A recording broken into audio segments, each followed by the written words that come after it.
वाह, क्या आईपीओ है। तो कई सारे आईपीओस खुले हुए हैं मेन बोर्ड के, एसएमईज के, और हर रोज़ हम खंगालने की कोशिश करते हैं, तमाम आंकड़े इकट्ठा करके लेकर के आते हैं बताने के लिए आपको कि आपको सही स्ट्रेटजी आपकी क्या होनी चाहिए और इतने सारे आईपीओस में से आपको किसे चुनना चाहिए। तो शुरू करते हैं। हर रोज़ की तरह हमारे साथ हमारे सहयोगी शौर्य हमारे साथ बने हुए हैं। और शौर्य, कल हमने अपने दर्शकों से वादा किया था कि जेएसडब्ल्यू की मैनेजमेंट से मुलाकात करवाएंगे, तो आज तो उनसे मुलाकात होगी। पहले मैं चाहूँगा कि उसी के साथ आप शुरुआत कीजिए, जेएसडब्ल्यू इंफ्रा में क्या कुछ फंडामेंटल्स कर रहे हैं, और उसके बाद जो हम लोगों ने बातचीत की है वो अभी बाद में सुनाते हैं। पहले ज़रा बता दीजिए कि सब्सक्रिप्शन के आंकड़े क्या कह रहे हैं। जी, जैसा आपने कहा फंडामेंटल स्ट्रॉन्ग है, वही हमें सब्सक्रिप्शन में नजर आ रहा है। बाकी फंडामेंटल्स के बारे में आप देखेंगे मैनेजमेंट डिस्कशन, आपको पता चल जाएगा। लेकिन अगर सब्सक्रिप्शन की बात करें, 12 बजे तक 86% भरा था, लेकिन अभी जब आने से पहले मैंने जस्ट देखा ये पूरी तरह सब्सक्राइब हो चुका है। 1.05 टाइम्स ये सब्सक्राइब हो चुका है। इसमें क्यूआईबी का सब्सक्रिप्शन भी बहुत ही मिनिमल है, लेकिन रिटेल का अच्छा खासा सब्सक्रिप्शन यहाँ पे नजर आ रहा है। और जीएमपी चल रहा है इसका 18 रुपये प्रति शेयर का। 18 रुपये चल रहा है इस समय ग्रे मार्केट प्रीमियम, और करीब करीब 2 गुने से ज़्यादा जो है सब्सक्रिप्शन देखने को मिल रहा है। और रिटेल हिस्सा जो है वो 6.5 गुना से ज़्यादा सब्सक्राइब हो चुका है। ये अभी करंट तस्वीर यहाँ पर देखने को मिल रही है। और जिस तरीके का रिस्पांस है, मुझे लगता है आखिरी दिन तो पता नहीं कितने गुना सब्सक्राइब होगा, तो एक अच्छा रिस्पांस यहाँ पर मिलता हुआ दिखाई दे रहा है। ऐसा क्या है कंपनी के अंदर जिसकी वजह से इस तरह के सब्सक्रिप्शन के आंकड़े देखने को मिल रहे हैं? उसके लिए हमने मैनेजमेंट से बात की। चूँकि वो इस समय नहीं जुड़ सकते थे, तो हमने सुबह सुबह जो है उनसे बातचीत कर ली है। पहले आप उस बातचीत को सुन लीजिए। वाह, क्या आईपीओ है। खास पेशकश हमारी वाह क्या आईपीओ है में आप सभी का स्वागत है। हर रोज हम तमाम जो आईपीओ आते हैं न सिर्फ उसका विश्लेषण करते हैं, मैनेजमेंट क्या कह रही है, ब्रोकर्स का व्यू क्या निकल करके आ रहा है, एक्सपर्ट्स क्या कह रहे हैं, पूरा 360 डिग्री व्यू आपको देने की कोशिश करते हैं। और आज इसी क्रम में हमारे साथ एक खास मैनेजमेंट जुड़ी है। जी हाँ, जेएसडब्ल्यू इंफ्रास्ट्रक्चर का आईपीओ खुला हुआ है और कल हमने विस्तार पूर्वक इस पर चर्चा भी की थी। और अब हमारे साथ इस पर बातचीत करने के लिए कंपनी की मैनेजमेंट मौजूद है। हमारे साथ मौजूद हैं Arun Maheshwari ji, joint MD and CEO JSW infrastructure के। अरुण जी, बहुत बहुत स्वागत है, बहुत बहुत आभार, अभिनंदन आपका हमारा ये निमंत्रण स्वीकार करने के लिए और आज के इस चर्चा में शामिल होने के लिए। पहला सवाल से पहले आपको बहुत बहुत शुभकामनाएं। और जिस तरीके का रिस्पांस हम देख रहे हैं आईपीओ को मिल रहा है वो काफ़ी अच्छा मिल रहा है, तो हमारी तरफ से यही शुभकामनाएं हैं कि आपका ये आईपीओ पूरी तरह बेहतर तरीके से सब्सक्राइब हो। और पहला सवाल ये होगा सर कि जिस तरीके की ग्रोथ हम देख रहे हैं आपके यहाँ, खासतौर से पोर्ट वॉल्यूम के अंदर अगर हम देखें, कार्गो वॉल्यूम के अंदर, वहाँ पर काफ़ी अच्छी ग्रोथ देखने को मिली है। FY21 से 23 के बीच में 40% से ज़्यादा की ग्रोथ वहाँ पर देखने को मिल रही है। इस तरह के ग्रोथ जो हमने देखी है, इसको मेंटेन करना कितना बड़ा चैलेंज आपको लगता है? क्या इन फ्यूचर आपको लगता है यहाँ पर थोड़ी गिरावट अब देखने को मिल सकती है? देखिए, इंफ्रास्ट्रक्चर एक ऐसा सेक्टर है जहाँ पे it is very capex heavy. इसमें कैपिटल काफी इंटेंसिव है, इसके लिए यहाँ पे प्लेयर्स भी बहुत कम है। Its entry barriers are very high. तो इसमें एक बार में आप इन्वेस्ट करते हो, कैपेसिटी बिल्टअप करते हो, उसके बाद में यूटिलाइजेशन होता है। तो अगर मैं 20 साल की अगर मैं जर्नी देखूं हमारे कंपनी की, तो 22% का CAGR रहा है on the volume front, which is again very impressive. अगर मैं पूरे इंडिया का देखूं तो 3 से 4% रहा है, बट देन हमारी कंपनी का ऑलमोस्ट 22% रहा है पिछले 3 साल में। बिकॉज हमने काफी कैपेसिटी में इन्वेस्टमेंट किया था 2018-19 के बाद में, तो वो सारी कैपेसिटी अब फोरफ्रंट पे आ गई, उनका यूटिलाइजेशन चालू हुआ। तो उसके मद्देनजर ये पूरे 3 साल में और 4 साल में हमारा 40% का CAGR रहा है ऑन द वॉल्यूम और द रेवेन्यू और the beta. So it can be maintained, लेकिन इसके लिए कॉन्टिन्यूस कैपेक्स करते रहना पड़ेगा। और this are very capex intensive industry. तो जब कैपेक्स करते हैं उस समय थोड़ा सा म्यूटेड ग्रोथ हो जाता है, 20% पे आ जाएगा, 15% पे आ जाएगा, फिर अचानक से जैसे यूटिलाइजेशन पे आएगा तो वापस 30-40% पे चला जाएगा। अब बेस वॉल्यूम पे बढ़ गया तो CAGR थोड़ा सा वैसे भी म्यूट हो जाता है। तो but then I think in real terms growth जिस हिसाब से इंडिया ऑफर करता है, ग्रोथ बनी रहनी चाहिए।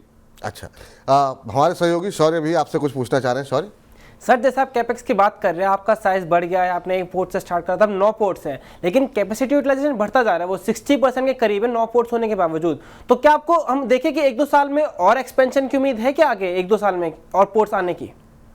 देखिए, जिस समय इंडिया में अपॉर्चुनिटी है, पहली बात तो मैं 2-4 चीजें बता देता हूँ। इंडिया में जो पूरी पोर्ट सेक्टर है उसमें से ऑलमोस्ट 50% जो कैपेसिटी है इंडिया की, that is with government of India. जो मेजर पोर्ट्स है हमारे, जो 12 मेजर पोर्ट्स है, उसमें 1400 मिलियन की कैपेसिटी है।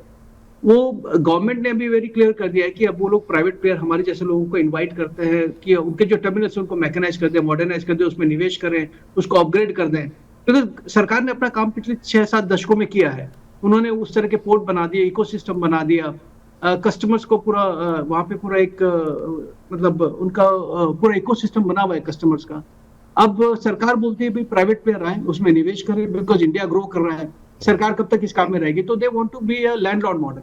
वो बोलते भाई आप आके निवेश करो, आप हमारे को पर टन एक रेवेन्यू रॉयल्टी देते रहो और आप लोग इसमें निवेश करके आप कमाइए। फ्रीडम टू प्राइस है, tariff authority of major port 2021 के बाद में नहीं रहा। तो वेरी वेरी गुड अपॉर्चुनिटी। आज के दिन हम हिंदुस्तान में सबसे ज्यादा मतलब one of the top terminal holders हैं इंडिया में, और हमें बिजनेस अच्छे से समझ में आता है कि इसमें ग्रोथ बहुत जल्दी होती है जी, कैपेसिटी बहुत कम लगती है, रिस्क इज वेरी मिनिमल, क्योंकि इकोसिस्टम डेवलप्ड है, कस्टमर बेस इज नोन है। तो we feel that this is a very good sector and very growth oriented sector. जिस हिसाब से हिंदुस्तान ग्रो कर रहा है, मुझे लगता है कि ये सेक्टर काफी अच्छे से ग्रो होना चाहिए। अभी मैं कुछ दिन पहले देख रहा था सर कि आपने कई जगहों पर अपनी बातचीत में कहा है कि आप अगले 7 साल से 10 साल के अंदर आप अपनी कैपेसिटी डबल करने जा रहे हैं या डबल करेंगे। तो ये किस तरीके से एक्सपेंशन होगा और उसके लिए क्या कुछ प्लान्स हैं आपके फ्यूचर को लेकर के, उसके बारे में हमारे दर्शकों को कुछ बताएंगे आप? देखिए, एक ग्रोथ ओरिएंटेड कंपनी का हमेशा एक विजन रहता है कि हाँ हमें ये विजन अचीव करना है। अब उसको अचीव करने के लिए वेरियस पैरामीटर्स होते हैं। उस पैरामीटर्स को अगर मैं देखूं ढंग से, तो जैसे मैंने अभी बताया कि सरकारी जो भी पोर्ट है, अपने 12 मेजर पोर्ट्स हैं, उनको जो प्राइवेटाइज कर रही है सरकार, तो उसमें एक बहुत अच्छी अपॉर्चुनिटी खुल के आ रही है। 1400 मिलियन टन की कैपेसिटी है, उसमें से अगर मैं मानूं अगर पार्ट भी उसमें से अगर प्राइवेटाइजेशन के लिए आती है अगले 5, 7, 10 साल के अंदर, जो हम देख रहे हैं अभी हर महीने 1-2 अपॉर्चुनिटीज आ रही हैं और जो हमारी लाइकिंग की है, तो उसमें अगर हम लोग पार्टिसिपेट करें और हमारा स्ट्राइक रेट जनरली ठीक रहा है टर्मिनल्स पे, अगर हम वो उसको लेते हैं तो एक नेचुरल ग्रोथ बना रहेगा। On top of it brownfield expansion हम ऑलरेडी कर रहे हैं, जो हमने आरएसपी में भी लिखा है। हमारे कंटेनर टर्मिनल को हम अपग्रेड कर रहे हैं, हमारा एलपीजी एक नया टर्मिनल लगा रहे हैं, कुछ ग्रीनफील्ड एक्सपेंशन हम लोग कर रहे हैं, कुछ एक्विजिशंस की अपॉर्चुनिटीज भी दिख रही है। तो अगर हम ये सब कुछ अगर क्यूमुलेटिव तरीके से देखें तो डेफिनेटली ये सेक्टर में ग्रोथ बना रहेगा।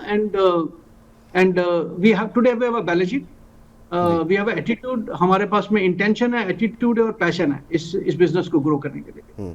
आपने बहुत अच्छे से बताया सर, लेकिन एक्विजिशन को लेकर के थोड़ी डिटेल दे सकते हैं क्या हम लोगों को, हमारे दर्शकों को? देखिए, आज के दिन भारत में ना बहुत ज्यादा बड़ी एसेट्स है नहीं अवेलेबल के लिए, बिकॉज काफी कंसोलिडेटेड हो चुकी है इंडस्ट्री।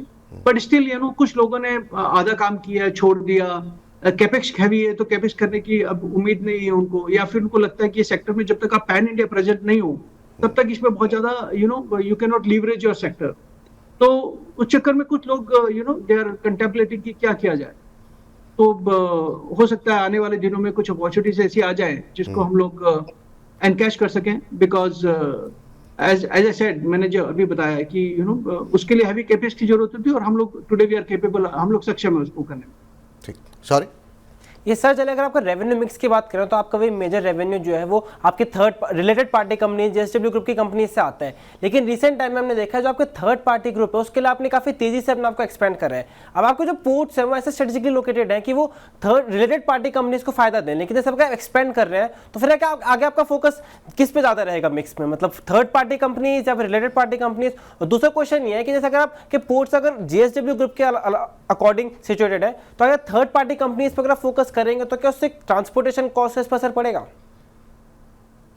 शौर्य, बड़ा अच्छा क्वेश्चन आपने उठाया है। तो मैं ये बताता हूँ, जो जेनेसिस ऑफ दिस कंपनी है 2004 में जब ये कंपनी चालू की गई थी, ये कंप्लीटली कैप्टिव कार्गो के लिए की गई थी, ग्रुप कंपनीज के लिए की गई थी। जेएसडब्ल्यू स्टील और एनर्जी जो एक प्रोसेस ड्रिवन इंडस्ट्री है, उसकी सप्लाई चेन को कंट्रोल करने के लिए इसको बनाया गया था। बिकॉज कोई भी प्रोसेस ड्रिवन इंडस्ट्री नहीं चाहेगी कि उसका सप्लाई चेन कोई और कंट्रोल करे, उसके हिसाब से कंपनी चालू की गई थी। उसके बाद में 2-3 और पोर्ट बनाए हम लोगों ने। फिर हमको लगा 2018 तक हम सिर्फ ग्रुप कंपनी के कार्गो हैंडल करते थे, दे वर आवर एंकर कस्टमर। उसके बाद में हमें रियलाइज हुआ बहुत हिंटरलैंड बहुत अच्छा है, एसेट बना चुके हैं, why not sweat the asset, ये वर्टिकल अच्छा है, ये ग्रुप ये इंफ्रास्ट्रक्चर एज ए सेगमेंट बहुत अच्छा है और बैलेंस शीट भी एक डिसेंट बन रही थी। तो हम लोगों ने फिर थर्ड पार्टी पे फोकस करना चालू किया 2018 के बाद में। अगर आप देखें तो 2019 में हमारा टोटल 35 मिलियन टन कार्गो था, उसमें से सिर्फ 6% ही बाहर का कार्गो हम करते थे। जो 2023 में हम लोगों ने 93 मिलियन टन कार्गो किया और 33% आउटसाइड द ग्रुप था। जो अभी जून क्वार्टर की अगर मैं बात करूं तो 37% बाहर का काम किया, तो ये कॉन्टिन्यूसली इंक्रीज हो रहा है बिकॉज हमारा फोकस जो था, जो थर्ड पार्टी के ऊपर जो हमने फोकस 2018 के बाद में चालू किया, 2018 के पहले पूरा ग्रुप कंपनी कार्गो करती। Now coming to the point कि किसी भी पोर्ट कंपनी को डेवलप करने के लिए एक सॉलिड एंकर कस्टमर चाहिए। अगर एंकर कस्टमर नहीं तो इस तरह का हैवी केपेक्स करना can be dangerous for any company. इससे अच्छा और क्या हो सकता है कि हमारा एंकर कस्टमर हमारे ग्रुप का ही है, जेएसडब्ल्यू स्टील, एनर्जी, सीमेंट, एक तो ग्रुप कंपनी है और प्लस में they are very very growth oriented. अगर आप उनका ग्रोथ देखें पिछले 20-30 साल का, तो they have been extremely growth oriented. तो this gives additional security and additional comfort to us कि भाई हाँ, ये कंपनी ग्रो की जा रही है और हम लोग अपना थर्ड पार्टी पे फोकस कर सकते हैं। अभी coming to future expansion of the third party, it's a good challenge what we have कि हमारा ग्रुप कंपनी इतना ग्रो कर रहा है और आज के दिन हम लोग 63-37% रेशियो पे as on June quarter. I think going forward जिस हिसाब से ग्रुप ग्रो कर रहा है, जिस हिसाब से हमारा इंटेंशन है third party business development, I think we will remain 60-40 और 50-50 towards tilted towards group cargo, because group is growing extremely fast and to maintain 40% or 50% of the revenue share of the third party itself would be a tall task, and we are okay with that, and the way India is growing I think we can achieve that. Sir, Bharat की बात तो आपने की, अंतर्राष्ट्रीय भी presence आपकी मौजूद है, इंटरनेशनल प्रेजेंस यूएई में आप हैं और अब चूंकि अब भारत यूरोप मिडिल ईस्ट का एक कॉरिडोर बनने की बात अभी G20 में हुई है, भविष्य में जो है आप किस तरीके की अपॉर्चुनिटीज़ अंतर्राष्ट्रीय बाज़ारों में तलाश रहे हैं? क्या वहाँ पर भी कोई एक्विजिशन या वहाँ पर किस तरीके का एक्सपेंशन प्लान रहेगा आपका? हमारे जो 2 O&M कॉन्ट्रैक्ट्स हैं, ऑपरेशन एंड मेंटेनेंस कॉन्ट्रैक्ट हैं मिडिल ईस्ट में। हमारा मिडिल ईस्ट में अच्छा खासा प्रेजेंस है उस रीजन में। हमारे पास में as a group we have a limestone mine, we have a stone mine, we have a clinker plant there. तो उसके तहत वहाँ की अथॉरिटीज ने हमको रिक्वेस्ट किया कि आप लोग पोर्ट बड़े एफिशिएंटली चलाते हैं because we are very very good bulk handlers, we have a complete expertise as a group. उसमें उन्होंने हमको रिक्वेस्ट किया कि हमारे पोर्ट अच्छे से नहीं चल पा रहे, can we refurbish them or we can realign them। तो हमारे एक्सपर्टीज अच्छी है तो हम लोगों ने वहाँ पे कैपेक्स कुछ नहीं किया है, हमारा कोई एसेट नहीं है वहाँ पे, बट हम लोगों ने अपने कुछ मैन पावर भेज के उनके स्टैंडिंग ऑपरेटिंग प्रोसीजर्स को हम लोगों ने रियलाइन कर दिया और वो पोर्ट काफी टर्न अराउंड हो गया। उसके तहत उन्होंने हमको दूसरा पोर्ट भी बोला कि वो भी हम चलाएं। तो it's not a revenue churner for us, but it has a utilization of our expertise and our presence cements over there in that sector and in that region। Going forward अगर हमें देखा जाए तो भारत में काफी अपॉर्चुनिटीज है, पूरी दुनिया भारत की तरफ देख रहा है, हमें भारत के बाहर देखने की बहुत ज्यादा जरूरत नहीं है। हालांकि मैं इसको ये क्वालिफाई करना चाहूंगा, अगर बहुत अच्छी अपॉर्चुनिटी रही जो हमारे टिक बॉक्स करती है, सपोज सेक्टर टिक बॉक्स करती है, प्रोडक्ट्स टिक बॉक्स करती है, अगर रीजन अगर जो पॉलिटिकली रिस्क नहीं है वहां पे, तो we don't mind getting in that region, but our entire focus largely would be towards India because Bharat में अपॉर्चुनिटीज अनलिमिटेड है आज के दिन, और इस सेक्टर में तो खासकर बहुत अनलिमिटेड है बिकॉज प्लेयर्स लिमिटेड है एंड सरकार इसको बढ़ावा दे रही है सेक्टर को। I think we are in a good place at a right time at a right in the right sector. जी सॉरी, जिस तरह से आपने बात कही कि दुनिया भारत को देख रही है, लेकिन सर अगर अभी रिसेंटली देखें ग्लोबल इकोनॉमी, इंडियन इकोनॉमी में डिक्लाइन आया है और उसके साथ साथ अगर हम देखें तो एक्सपोर्ट इंपोर्ट के फिगर्स भी थोड़े नेगेटिव हैं। अप्रैल से अगस्त पीरियड में एक्सपोर्ट्स 5.22% से घरे हैं ईयर ऑन ईयर, इंपोर्ट्स में 10% ज़्यादा का डिक्लाइन आया है। और गोइंग अहेड देखें तो जियोपॉलिटिकल टेंशंस बढ़ रही हैं, जब हमने देखा था कनाडा के साथ है, उससे हमारा जो FTA है EU UK कनाडा उस पर इंपैक्ट पड़ सकता है। तो सर इस वजह से पूरे ट्रेड के साथ साथ जो आपके ग्रुप कंपनीज है उनके बिजनेस पर भी असर पड़ सकता है। तो इस सबसे रिस्क को आप कैसे देख रहे हैं? देखिए, इतनी बड़ी इकोनॉमी इतनी साइज स्केल पे जब चलती है तो डेफिनेटली देयर आर एबरेशंस, वो आएंगे। मतलब अगर आप एक लॉन्ग टर्म स्केल देखो, बिकॉज ये पोर्ट इंडस्ट्री 1-2-5 साल की नहीं होती है, ये 50-60-70 साल की इंडस्ट्री होती है कोई भी अगर कंपनी लगाता है। तो जब आप एक लॉन्ग टर्म विजन के साथ में चलते हो तो थोड़े एबरेशंस हमेशा रहेंगे। हालांकि हमारे बिजनेस पे आज से कभी इम्पैक्ट नहीं पड़ा है because we are into bulk and we are quite a lot into into the bulk process industry जो आज तक ग्रो होती रही है इंडिया में। तो उस हिसाब से I don't see any impact on us पर से, but going forward if I to look at it I think इनका बहुत ज्यादा इम्पैक्ट नहीं होता। ये सब चीजें अपना water will find its own level, तो ये सेटल हो जाता है। थोड़ा बहुत कोविड के टाइम पे इम्पैक्ट आया था कंटेनर टर्मिनल्स पे लोगों के, हमारे बिजनेस पे कुछ इम्पैक्ट नहीं आया था because we are process linked companies and it's in under essential services, तो हमारे को फर्क नहीं पड़ा। बट आई एग्री दैट अगर कहीं पे बहुत ज्यादा मेजर डिस्ट्रप्शन होता है तो इट में impact, But so far in the last 20 years, we have not seen any such scenario. Despite seeing the economic meltdown in 2008-9, despite seeing COVID in 2019-20, but हमारे को वो we have not seen that kind of challenge so far. जी, आखिरी सवाल sir आपसे, क्योंकि अब थोड़ी समय की ही बाध्यता है, आप भी काफ़ी व्यस्त हैं। रिस्पांस काफ़ी अच्छा मिल रहा है, रिटेल हिस्सा आपका 2.5% से ज़्यादा जो है 2.5 गुने से ज़्यादा माफ़ कीजिएगा सब्सक्राइब हो चुका है। बाकी जगहों से भी अच्छा रिस्पांस मिल रहा है, लेकिन कुछ एक एनालिस्ट से जब हम बात करते हैं तो उनका ये थोड़ा सा एक मन में कसक रहती है कि थोड़ी सी जो है जो प्राइसिंग होती वो थोड़ी कम होती तो और अच्छा रहता। लंबी अवधि के लिए बहुत सारे एनालिस्ट, बहुत सारे ब्रोकरेज हाउसेस की तरफ से अप्लाई की सलाह है। इस पर कोई टिप्पणी करना चाहेंगे सर वैल्यूएशन को लेकर के? देखिए, फॉर्चुनेटली अनफॉर्चुनेटली इस इंडस्ट्री में बेंचमार्क बहुत लिमिटेड है। तो वेदर राइट प्राइस सही है, गलत है, वैल्यूएशन ऊपर है, नीचे है, I think market is the best जज फॉर दैट। तो जिस हिसाब से रिस्पांस मिल रहा है तो I think we are priced it decently. मेरे ख्याल से मार्केट अच्छे से उसको उस चीज का जवाब मार्केट दे पाएगा मेरे ख्याल से कल शाम तक। चलिए सर, अब जब लिस्टिंग होगी फिर आपसे उम्मीद करते हैं कि आप अपना समय देंगे, और बहुत बहुत शुभकामनाएं हमारी तरफ से कि आपका आईपीओ वैसे भी काफ़ी हद तक सक्सेसफुल होता हुआ दिखाई दे रहा है और अच्छा सफल रहे, और आप जो विस्तार योजनाएं आपकी हैं, एक्सपेंशन प्लान्स हैं, वो सब आप सही तरीके से एग्जीक्यूट कर पाएँ। बहुत बहुत शुक्रिया सर अपना समय देने के लिए। धन्यवाद, बहुत बहुत शुक्रिया सर। तो चलिए फिलहाल अब हमारे इस खास सेगमेंट को यहीं पर समाप्त करते हैं। फिलहाल के लिए इतना ही, नमस्कार। वाह क्या आईपीओ। तो ये पूरी बातचीत सुनी आपने, और बहुत ज़रूरी होता है कि, और हमारी कोशिश हमेशा यही रहती है कि जितनी ज़्यादा इन्फॉर्मेशन, जितनी ज़्यादा सूचनाएं आपको हम मुहैया करा सकें, ताकि आप एक इन्फॉर्म इन्वेस्टर की तरह अपना निर्णय ले सकें आपको निवेश करना है कि नहीं करना है। तो ये बात तो हो गई मैनेजमेंट की क्या कुछ विस्तार योजनाएं हैं, लेकिन क्या कुछ ब्रोकर्स कह रहे हैं, अब वो आपको बता देते हैं। ज़्यादातर ब्रोकर्स की राय यहाँ पर अप्लाई करने की है। हमने करीब 18-19 ब्रोकरेज हाउसेस की रिपोर्ट्स पढ़ी, खंगाली, उसमें चाहे वो एचकॉन ग्लोबल हो, आनंद राठी हो, एक्सिस कैपिटल माफ़ कीजिएगा, कैपिटल मार्केट हो, चोलमंडलम सिक्योरिटीज़ की तरफ से, दिलीप दावड़ा की तरफ से, इन तमाम जगहों की तरफ से अप्लाई की रेटिंग आती हुई। निर्मल बांग ने भी यहाँ पर अप्लाई करने के लिए कहा है। रिलायंस सिक्योरिटीज़ की तरफ से अप्लाई है, हैंसेक्स सिक्योरिटीज़ की तरफ से, इनसेक्स सिक्योरिटीज़ की तरफ से भी अप्लाई की सलाह दी गई है। तो करीब 18-19 ब्रोकरेज हाउसेस की राय सकारात्मक है, लेकिन अरुण जी की राय पहले जानते हैं। समय की थोड़ी कमी है। अरुण जी, अब आपके पास आ रहे हैं। सर बताइए, अब हमारे जो तमाम दर्शक इतनी देर से मंथन सुन रहे थे, आपने भी पूरी बातचीत सुनी मैनेजमेंट की, आपका क्या व्यू है सर वैल्यूएशन को लेकर के, या फिर लिस्टिंग के लिए पैसे लगाने चाहिए, लॉन्ग टर्म के लिए पैसे लगाने चाहिए, पैसे लगाने भी चाहिए कि नहीं लगाने चाहिए? विपुल जी, डेफिनेटली लगाने चाहिए। ओवरऑल वैसे तो ये सेक्टर ही मुझे काफी पसंद है। पोर्ट्स में जैसे कि मैनेजमेंट ने भी कहा एकदम राइटली सेट कि इस सेक्टर में कुछ ज्यादा बड़े प्लेयर्स आपको देखने को नहीं मिलेंगे। अडानी ग्रुप जरूर वन ऑफ द लीडर है, पर सेकंड मुझे लगा JSW ग्रुप जो सज्जन जिंदल साहब का ग्रुप है, ये ग्रुप भी मुझे लग रहा है इस कंपनी के थ्रू आईपीओ ला रहा है। तो काफी अच्छी कंपनी, अच्छे सेगमेंट में। डेफिनेटली वैल्यूएशन थोड़े बहुत आपको हो सकते हैं महंगे नजर आए, पर ये डेफिनेटली लॉन्ग टर्म वाला प्ले हो सकता है। अच्छे 20 से 25% का गेन मैं एक्सपेक्ट भी कर रहा हूँ कि लिस्टिंग इसमें आपको देखने को मिले।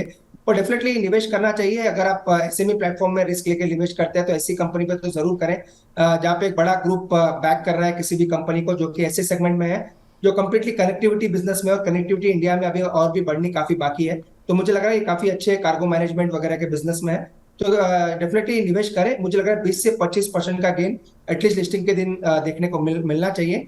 तो वैसे तो मेरी राय लॉन्ग टर्म के लिए है, लॉन्ग टर्म के लिए भी निवेशित रहे, अच्छा पैसा स्टॉक में बन सकता है। चलिए, तो यहाँ पर अरुण जी की भी मुहर लग चुकी है तमाम ब्रोकर्स के साथ साथ, कि अरुण जी का भी मानना है कि अगर आप लिस्टिंग के लिए अप्लाई कर रहे हैं तो भी करिए। 20 से 25% तक की लिस्टिंग, यहाँ पर आपको लिस्टिंग गेन मिल सकता है। लेकिन अगर आप लॉन्ग टर्म इन्वेस्टर हैं तो भी आपको यहाँ पर निवेश करना चाहिए। तो यहाँ पर मुहर लगती हुई कि फिलहाल अप्लाई आप कर सकते हैं। शौर्य के पास चलते हैं। शौर्य, बहुत संक्षेप में, चूँकि समय बहुत कम है, बाकी के जो मेन बोर्ड आईपीओज हैं क्या कुछ स्थिति है, फटाफट बता दीजिए। जी, जो दूसरा आईपीओ है वो है अपडेटर सर्विसेज। उसमें हम देख रहे हैं उसमें इतना अच्छा रिस्पांस नहीं देखने को मिला है। वो आज 12 बजे तक 10% भरा था, और अब मैं देखा था आने से पहले तो वो 13% भरा था। इसमें रिटेल का सब्सक्रिप्शन 55% भर चुका है, QIP बिल्कुल नहीं भरा है, GMP 0 चल रहा है। हमने कल भी बताया था कि इसके फाइनेंशियल्स को लेकर कंसर्न है, प्रॉफिट में फ्लक्चुएट हुए हैं, जिसका सर हमें इस पे नंबर्स पर नजर आ रहे हैं। और एक और कंपनी है मनोज वैभव ज्वेम्स एंड ज्वेलर्स, उसका 26 सितंबर आखिरी दिन है। वो जो है पूरी तरह सब्सक्राइब हो चुका है। 12 बजे तक 97% भरा था और अब आने से पहले देखा तो वो 1.34 टाइम्स भर चुका है, जिसमें रिटेल का सब्सक्रिप्शन बढ़ा है 1.26 टाइम्स और QIB 78% भरता हुआ नजर आया था और GMP चल रहा है इसका 10 रुपये प्रति शेयर का। 10 रुपये प्रति शेयर का GMP यहाँ पर है, लेकिन अपडेटर पे कोई भी ग्रे मार्केट प्रीमियम देखने को नहीं मिल रहा है। अब देखना ये है कि सब्सक्राइब हो पाता है कि नहीं, क्योंकि यहाँ पे सबकी निगाहें लगी हुई हैं। लेकिन फिलहाल मनोज की अगर बात करें मनोज वैभव की, तो वहाँ पर देखिए मनोज वैभव में क्या कुछ कह रहे हैं ब्रोकर्स। BP वेल्थ का मानना है अप्लाई करें, सुशील फाइनेंस का वो न्यूट्रल है और प्रॉफिट मार्ट का मानना है कि आप लिस्टिंग गेन के लिए अप्लाई कर सकते हैं मनोज वैभव जेम्स एंड ज्वेलर को। जरा यहाँ पर अपडेटर सर्विस को भी दिखा दीजिए। यहाँ पर दुविधा में है ब्रोकर्स। आनंद राठी कह रहे हैं अप्लाई करें, स्वास्थ्य का इन्वेस्टमार्ट कह रही हैं कि मत अप्लाई करें, अवॉइड करें। दिलीप दाड़ा साहब कह रहे हैं कि अप्लाई करना चाहें तो कर सकते हैं। मे अप्लाई की राय वहाँ पर निकल करके आती हुई। और अभी तक जो यहाँ पर सब्सक्रिप्शन के आंकड़े हैं वो 0.13 गुना ही सब्सक्राइब हुआ है। तो आप ये समझ सकते हैं कि यहाँ पर अभी भी भरने में थोड़ा समय काफ़ी ज़्यादा बाकी है। वही रिटेल हिस्सा जो है वो ज़रूर आधा फीसद के आसपास 0.56% जो है वो सब्सक्राइब होता हुआ दिखाई दिया है। सर, इनमें से कुछ अच्छा लग रहा है आपको, अपडेटर सर्विसेज या फिर मनोज वैभव, इस पर कोई टिप्पणी आपकी? देखिए, मनोज वैभव जो कंपनी है, ये मुझे लग रहा है ये लॉन्ग टर्म के लिए डेफिनेटली अच्छा पैसा बना सकती है। गोल्ड एंड ज्वेलरी बिजनेस में है, तो ये मुझे लग रहा है ठीक ठाक करना चाहिए। ओवरऑल पॉजिटिव इस पर आए। अपडेटर सर्विसेज का कोई कवरेज हमने किया नहीं है, क्योंकि दूसरे अपॉर्चुनिटीज काफी अच्छे थे, उस पर थोड़ा डिटेल कवरेज किया। पर मुझे लग रहा है अगर आपको निवेशित रहना है या फिर IPO में डालना है तो JSW इंफ्रा के साथ ही जाए, वही बेटर विकल्प है। चलिए, तो मौजूदा जो IPOs खुले हुए हैं मेन बोर्ड में, उसमें JSW इंफ्रा ही सबसे बेहतर विकल्प दिखाई दे रहा है। तो हमारी इस खास पेशकश वाह क्या IPO है में फिलहाल इतना ही।